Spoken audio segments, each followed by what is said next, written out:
parameters,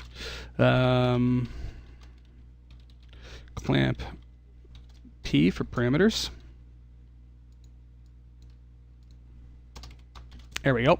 So we've got the attribute definition, we've got the parameter block with two parameters in it. If I evaluate this with a Control E, just open the listener.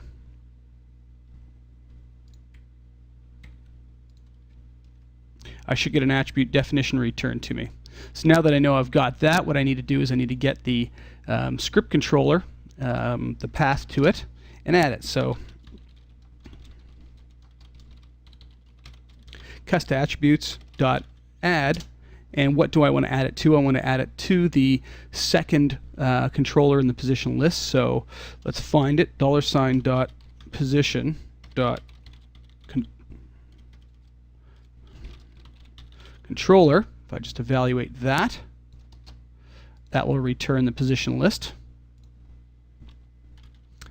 The second controller in the list will be the position script.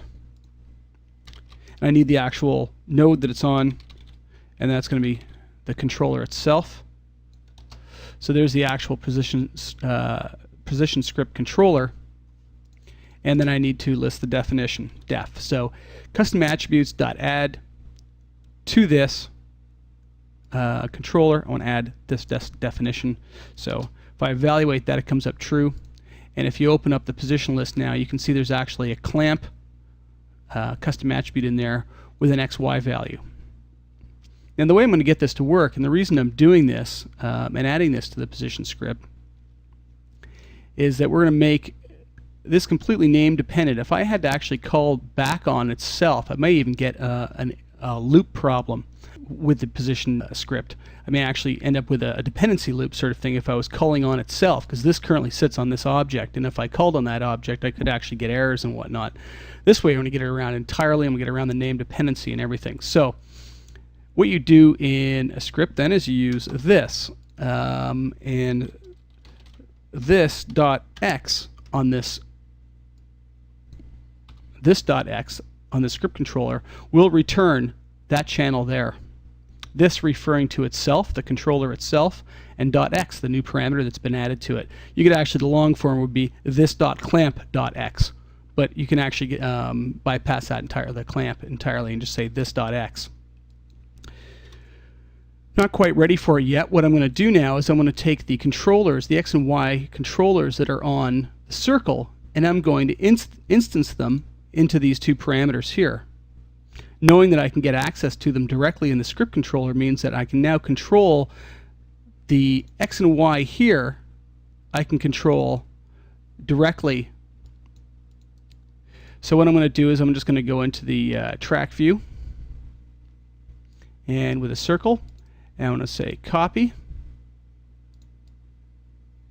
and just need to go down and find the position script clamp.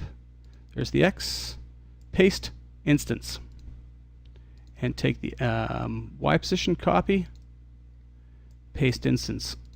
And now what I've actually got is the values of these two controllers are actually one and the same, and they are, when one changes, the other one changes. So if I control this track here, I'm actually controlling this track. I'm just going to close this down for now, just minimize it. So now what we can do in here is we can actually start writing our script. I'm going to say x equals, and just make this a little shorter, this dot x.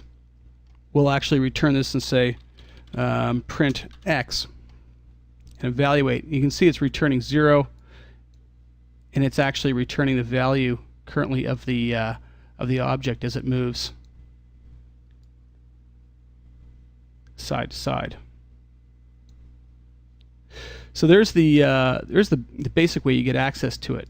Now what we're going to do is we're going to go a little bit further with this.